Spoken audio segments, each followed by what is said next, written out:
मुसाफिर हूँ यारो, इस मुसाफिर का घर तो है पर ठिकाना नहीं है। और आज यही मुसाफिर आपको लेकर जा रहा है नए सफ़र पे। अभी हम जा रहे हैं काशी विश्वनाथ में अपने नेक्स्ट ज्योतिर्लिंग को कवर करने के लिए, जहाँ पे आपको एक ज्योतिर्लिंग का सफ़र करवाएंगे और फिर उसके बाद हम जाएंगे झारखंड, जहाँ पे आपको दूसरे ज्योतिर्लिंग के दर्शन करवा देंगे। वहाँ पे वैद्यनाथ ज्योतिर्लिंग है जो कि आपको मिल जाएगा। तो अभी सफ़र की शुरुआत कर रहे हैं। अभी 9:30 बजे तक का टाइम हो चुका है और हम चंडीगढ़ रेलवे स्टेशन पे हैं। आप मेरे बैक साइड में देख सकते हैं कि यही हमारी ट्रेन होने वाली है, पाटलिपुत्र वाली। और इससे हम अपना पहला काशी में जाएंगे। वाराणसी जा रहे हैं काशी विश्वनाथ के दर्शन करने के लिए। और मेरे सफ़र में बने रहिए, आपको पूरी की पूरी जेन्युइन इन्फॉर्मेशन देंगे। और चलिए सफ़र की शुरुआत करते हैं। और ये जो हमारा वीडियो है ये एक तरह से चैलेंजिंग वीडियो होने वाला है। इसमें हम 2 दिन में 2 ज्योतिर्लिंग कवर करेंगे और आपको बताएंगे पूरा का पूरा है कि सफ़र को आप भी अगर आप 2 दिन में 2 ज्योतिर्लिंग कवर करना चाहते हैं तो आप कर सकते हैं और कैसे कर सकते हैं। और इस सफ़र में मेरे दोस्त मेरे साथ हैं। बताइए, थोड़ा बहुत इंट्रोड्यूस करवाइए कि जो हम करने वाले हैं वो इम्पॉसिबल है पॉसिबल है? पॉसिबल है। अच्छा, हमने महाराष्ट्र में भी काफ़ी कुछ कवर किया है 2-3 दिन में, करते आए हैं, इस बार भी कर ही लेंगे, पूरा भरोसा है कुछ पे। 2 दिन में एक तरह का ये चैलेंजिंग वीडियो है कि 2 दिन में हमने जो है वो 2 ज्योतिर्लिंग कवर कर रहे हैं। और काशी से ये मान के चलो कि 300 से 400 किलोमीटर तक का दूर का सफ़र है जो कि हमें कवर करना है। तो 550 किलोमीटर 550 किलोमीटर का है। तो ये हमारा सफ़र होने वाला है। और आपको इस सफ़र में क्या क्या, अगर आप भी करना चाहते हैं तो क्या क्या आपको चैलेंजेस आ सकते हैं, किस तरह की आप चैलेंजेस फेस कर सकते हैं और क्या क्या फैसिलिटी मिलती है, ये पूरी की पूरी जानकारी आप इस वीडियो में देते रहेंगे। हमारे साथ सफ़र में बने रहिए। और अगर आपको भी ये वीडियो अच्छी लगती है तो वो लेफ्ट साइड में जो बटन देख रहे हैं ना आप, लाइक का, तो लाइक शेयर जरूर करते रहिए। आपको ऐसी वीडियो हमारे चैनल पर मिलती रहेगी। तो चलिए हम अपने सफ़र की शुरुआत करते हैं। तो अभी फाइनली सीट तो हमें मिल चुकी है, REC में सीट मिली है। और अगर आप हमने हमारा पिछला व्लॉग देखा था तो आप देख सकते हैं कि हमें पिछली बार सीट ही नहीं मिली थी। तो अभी सीट मिलने में कैसा महसूस हो रहा है? इतनी खुशी मुझे आज तक नहीं हुई इतनी खुशी। तो आप देख सकते हैं कि हम खुशी से फूले नहीं समा रहे हैं इस टाइम पे कि फाइनली हमें सीट तो मिल गई है। ऐसा नहीं है कि हमारी दिक्कतें नहीं आई है, ठीक है। इसमें इस वाली टूर में तो ज़्यादा दिक्कतें आई है।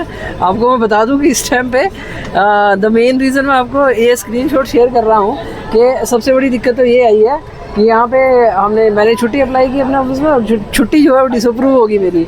तो मेरे को बोला गया कि भाई छुट्टी तुम्हारी डिसअप्रूव है, बट फिर भी मैं आपके सामने बैठा हूँ इस टाइम पे यहाँ पे। और देखते हैं कि अभी सफ़र कैसा रहता है। सफ़र में प्रॉब्लम्स जो थी वो स्टार्टिंग से आनी स्टार्ट हो गई थी, बट बाई गॉड इस बार सीट मिल गई थी। तो अभी गुड मॉर्निंग गाइज, हमारी यहाँ पे सुबह हो चुकी है, 8 बज चुके हैं और इस टाइम पे हम हरदोई में हैं। और रात को तो ऐसी कोई दिक्कत हुई नहीं है हमें। सीट वगैरह तो हमें, जैसा पहले भी मैंने आपको ब्लॉग में अपडेट दे ही दिया था कि हमें सीट वगैरह तो मिल गई थी।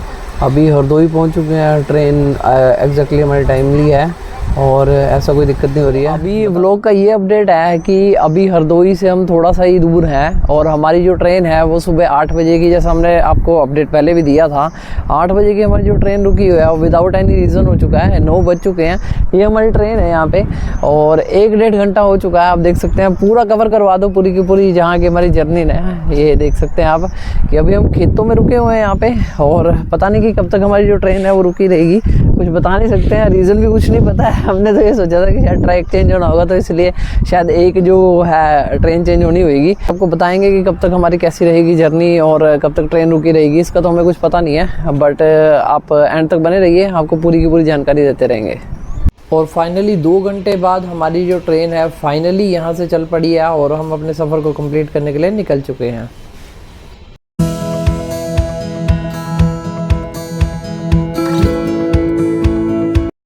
तो अभी व्लॉग का ये अपडेट है कि हम सुल्तानपुर में हैं और हमारी इस टाइम पे 3 बज चुके हैं और 2-2:30 बजे तो हमें वाराणसी में होना चाहिए था अगर हमें पहले ज्योतिर्लिंग के दर्शन करने हैं।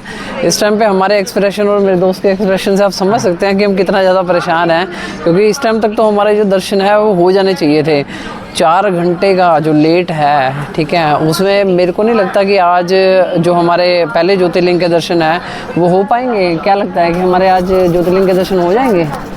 मुश्किल है। बाकी हमने VIP टिकट ली है, शायद हो सकते हैं, लेकिन आरती के टाइम में ना आ जाए हम तो मुश्किल हो जाएगा। आरती के टाइम पे देखते हैं, जैसा देखते हैं और आपको भी अपडेट देते रहेंगे।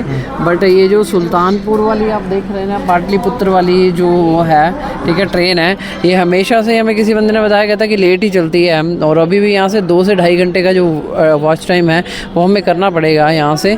और अभी देखते हैं कि कब तक पहुँचते हैं। इस टाइम पे 3 बज चुके हैं और शायद अभी विसल की भी आवाज़ आ चुकी है। तो चलिए, हमारा ब्लॉग का यही अपडेट था कि अभी हम चलते हैं और देखते हैं कि हम कब तक पहुँच पाते हैं। अपना पहला ज्योतिर्लिंग आज की डेट में कंप्लीट हो भी पाएगा या नहीं हो पाएगा, उसके लिए आप व्लॉग में जुड़े रहिए हमारे साथ। तो फाइनली हम पहुंच चुके हैं यहाँ पे वाराणसी इस टाइम पे, और 6 बजे हम पहुंचे हैं। और 4 घंटे की जो हमारी ट्रेन थी वो डिले थी, 4 घंटे का डिले हुआ है हमारी ट्रेन का। और इस टाइम पे आप देख सकते हैं कि मेरे बैक साइड में हम यहाँ पे जंक्शन में हैं। और देखते हैं फिर इसके बाद कि हमारे जो ज्योतिर्लिंग के दर्शन हैं वो आज की डेट में हो पाएंगे या नहीं हो पाएंगे। अभी देखते हैं कि कैसे जा पाते हैं, कैसे नहीं जा पाते हैं। पूरी की पूरी जानकारी आपको देंगे कि ऑटोज़ वगैरह, फेयर वगैरह क्या रहेगा। और यहाँ से हमने ऑनलाइन देखा है तो 4.5 किलोमीटर तक का हमें बताया है, जो कि अगर हम काशी विश्वनाथ में ज्योतिर्लिंग के दर्शन करना चाहते हैं तो वो 4.5 किलोमीटर तक का है। उसके बाद अभी देखते हैं कि कैसे जा पाते हैं और दर्शन हो भी पाएंगे आज की डेट में, नहीं हो पाएंगे। ये भी जानकारी आपको ब्लॉग में देते रहेंगे, तो वीडियो में एंड तक हमारे साथ बने रहिए। अभी जंक्शन से तो बाहर आ चुके हैं और जंक्शन में जो लोग थे उन्होंने हमें फिर ये बताया कि 4.5 किलोमीटर जाने का ही वो 150 रुपये हमें चार्ज बताया है। बट हम बाहर आके देखते हैं कि कितना चार्ज रहेगा। और अगर शेयरिंग वगैरह करनी होती है, शेयर टैक्सी वगैरह, या फिर जो भी बैटरी वाली ऑटो होती है, उसका क्या चार्ज रहेगा वो आपको बताएंगे। इस टाइम पे जंक्शन के बाहर हैं हम। तो अभी हमने शेयरिंग टैक्सी ले ली है यहाँ पे, जो बैटरी वाली ऑटो होती है। और जो कि अगर आप लेना चाहते हैं तो स्टेशन से अपोजिट साइड में आपको, अगर काशी विश्वनाथ मंदिर में आप जाना चाहते हैं तो वहाँ से आपको मिल जाएगा। अप्रॉक्सीमेट कॉस्ट जो इसकी है वो 20 रुपीज़ पर पर्सन की आई है, जिसके लिए हमें 150 रुपीज़ पहले बताया जा रहा था। तो अभी यहाँ से निकल पड़े हैं और सीधा आपको नेपाल में पहुँच के अपडेट देंगे। यहाँ से 3.5 से 4 किलोमीटर तक का सफ़र होएगा, जो कि मैंने आपको बताया है। तो अभी वहीं पहुँच के आपको अपडेट देंगे हम।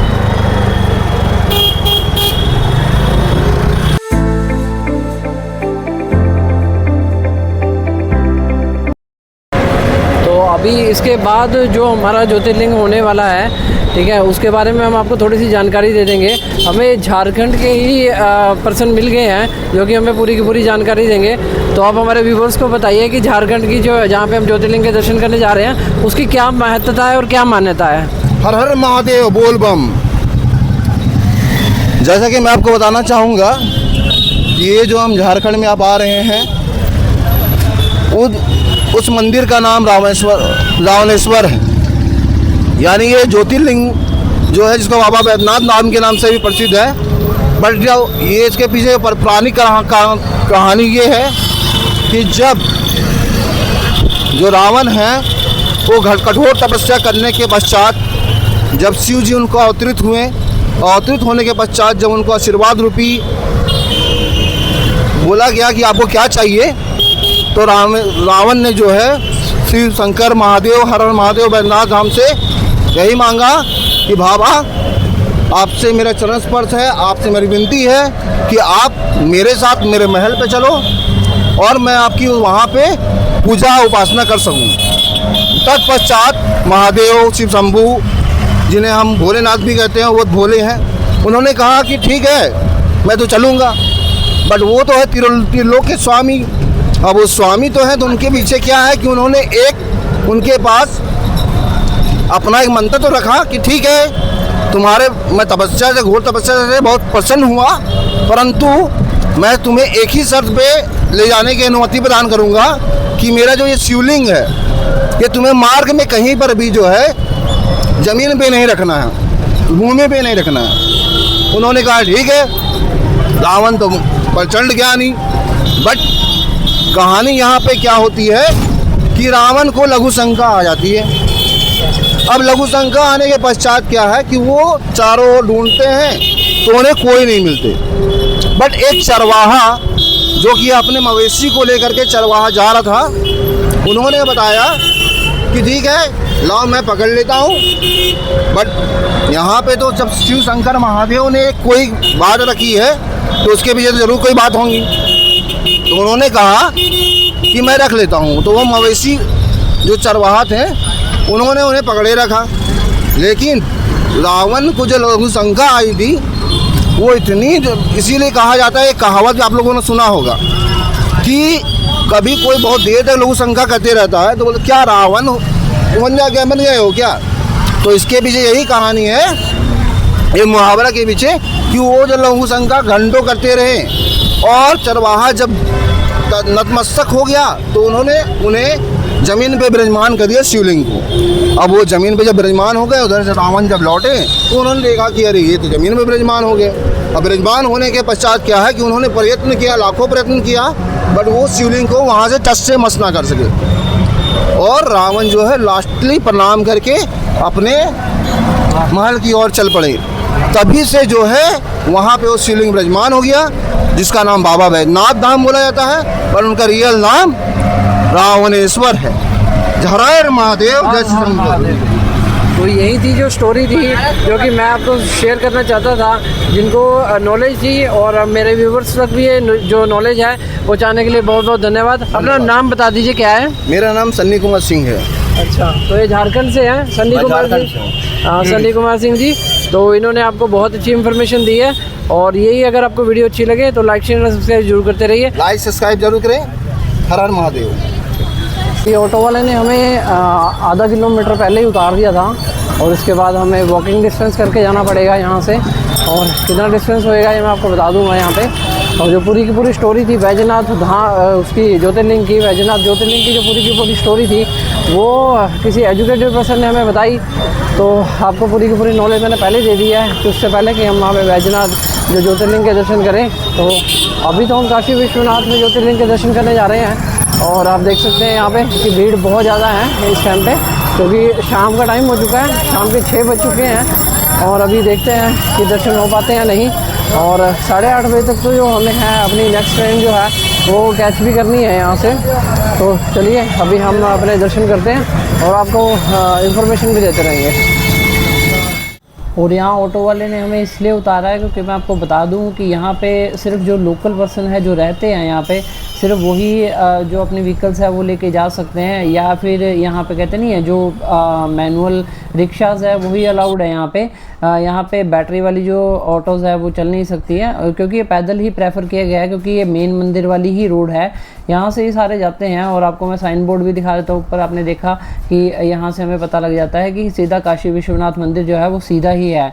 तो अभी हम चल रहे हैं यहाँ पे और आप देख सकते हैं कि ये जो भीड़ है ये सारी की सारी 80% जो है वो मंदिर के दर्शन करने के लिए आई हुई है। यहाँ पे ये मेन मार्केट है और यहाँ पे आप देख सकते हैं कि सारे के सारे लोग जो है वो ज़्यादा से ज़्यादा पैदल ही प्रेफर करते हैं। अगर आप नहीं पैदल चल सकते हैं तो आपको जो मैनुअल रिक्शाज़ है वो आप प्रेफर कर सकते हैं। तो अभी आप देख सकते हैं कि यहाँ से जो मेन मंदिर है वो मैं आपको बता दूं कि यहाँ से 1 किलोमीटर ही रह गया है। और ये मेन द्वार यहाँ पे आप देख सकते हैं जो कि अंडर कंस्ट्रक्शन चल रहा है, यहाँ पे गेट सा बनाया हुआ है। तो यहाँ से सीधा जाके ही हमें जो काशी विश्वनाथ मंदिर है उसका दिख जाएगा। आप भीड़ देख सकते हैं यहाँ पे कि क्राउड बहुत ज़्यादा है। और ये मैं आपको बता दूं कि छुट्टियों के करके ही है कि इतने ज़्यादा क्राउड हमें जो फेस कर रहे हैं। और यहाँ से आप देख सकते हैं कि ये मेन मंदिर का जो बोर्ड है, यहाँ से आप देख सकते हैं कि 1-1.5 किलोमीटर जैसे मैंने आपको बताया था यहाँ से है। और काल भैरव का जो मंदिर है वो भी यहीं से ही है, काल भैरव का रास्ता भी यहीं पे ही है। तो अभी हम हैं इस टाइम पे यहाँ पे काशी विश्वनाथ के टेंपल के दर्शन करने जा रहे हैं ज्योतिर्लिंग के। और इस टाइम पे यहाँ की मार्केट में है, आप मेरे बैक साइड में देख सकते हैं कि यहाँ की फेमस मार्केट है। और जैसा कि हमें किसी लोकल ने भी बताया कि अगर कभी भी आप यहाँ पे आएँ तो यहाँ पे काशी चाट भंडार है जिसको आप टेस्ट ज़रूर कर सकते हैं। और एक पहलवान की लस्सी है जिसको मस्ट ट्राई करना बनता ही बनता है। और कोई भी टूरिस्ट बाहर से आता है तो उसको ये चीज़ ज़रूर ट्राई करनी चाहिए। तो अभी ज्योतिर्लिंग के दर्शन करने के लिए जा रहे हैं काशी विश्वनाथ। और इस टाइम पे 6:30 बज चुके हैं हमें और हाफ एन आवर से ऊपर हो चुका है। और यहाँ से उन्होंने हमें बताया कि 1.5 किलोमीटर पहले ही उन्होंने ऑटो वाले ने जो था वो हमें उतार दिया था। तो अभी ऑन द वे हैं और आपको भी अपडेट देते रहेंगे, सफ़र में एंड पे बने रहिए। तो अभी फाइनली आधा घंटा चलने के बाद हम पहुंच चुके हैं जो हमारे डेस्टिनेशन है, जो कि काशी विश्वनाथ। हम ज्योतिर्लिंग के दर्शन करने आए हैं। आप देख सकते हैं कि यहाँ पे सामने ही हमें एंट्री मिल गई है। और आपको मैं मेन बात यहाँ की थोड़ी सी इंपॉर्टेंट चेक पॉइंट्स मैं आपको बता दूं कि अगर यहाँ पे आप आए हैं तो अंदर जाके आपको बैग्स वगैरह आपके अलाउड नहीं है। अगर आपको बैग्स वगैरह और चप्पल वगैरह उतारने होते हैं तो आप किसी भी शॉप पे उतार सकते हैं। वो आपको प्रसाद वगैरह के लिए कंपेल ज़रूर करेंगे, बट आप जो है अपनी श्रद्धा से ही प्रसाद लीजिए। थोड़ा सा नेगोशिएट वहाँ पे ज़रूर कीजिए, क्योंकि वो ज़्यादा से ज़्यादा आपको 300-400 रुपये बता देते हैं। बट आप आफ्टर नेगोशिएशन उनसे थोड़ा सा कर सकते हैं कि अगर आप 100 से 150 रुपये तक का प्रसाद ले सकते हैं। और हमने भी ऐसा ही किया था। और एक ज़रूर कीजिए कि अगर आप सुगम दर्शन का पास यहाँ पे बनवा लेते हैं तो उसकी हार्ड कॉपी ज़रूर लेकर आइए, क्योंकि उसके बिना वहाँ पे एंट्री नहीं होएगी। आप देख सकते हैं कि ये सुगम दर्शन का काउंटर है जहाँ से एंट्री होती है सबकी।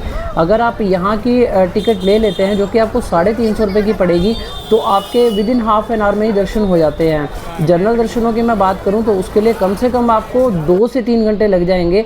आप देख सकते हैं कि लेफ़्ट हैंड साइड में ये जनरल दर्शनों के लिए जो लोग हैं वो दर्शनों के लिए लगे हुए हैं। यहाँ से आपको 2 से 3 घंटे यहाँ पे लग सकते हैं आराम से।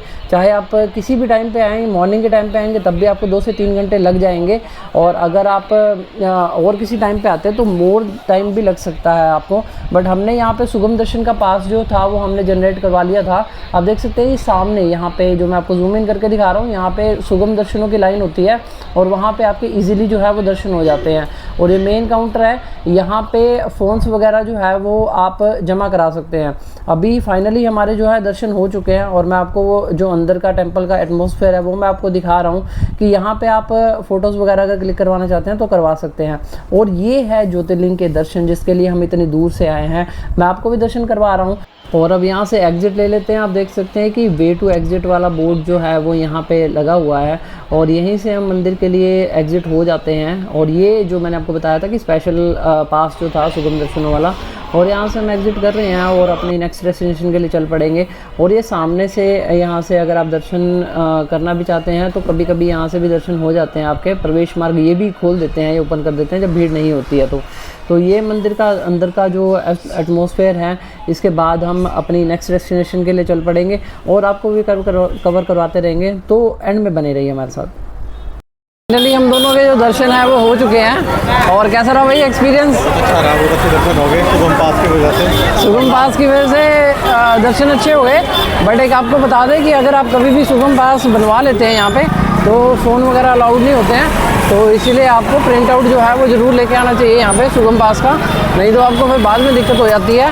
आपको सुगम पास के लिए फिर फ़ोटो स्टेट या फिर प्रिंट आउट वगैरह वाला जो होता है वो ढूंढना पड़ता है। तो अभी मुश्किल से ही 45 मिनट लगे होंगे हमारे, क्योंकि हमें नॉलेज नहीं थी यहाँ पे, तो प्रिंट आउट निकलवाने जाना पड़ा। और जब आप सुगम पास जो ऑनलाइन जो है जो आप अगर सुगम पास बनवा लेते हैं तो उस पर आपको लड्डू के 2 पैकेट भी मिलते हैं जो कि आप घर एज ए प्रसाद लेके जा सकते हैं। तो ये मेरा एक्सपीरियंस था, मैंने आपको शेयर कर दिया है।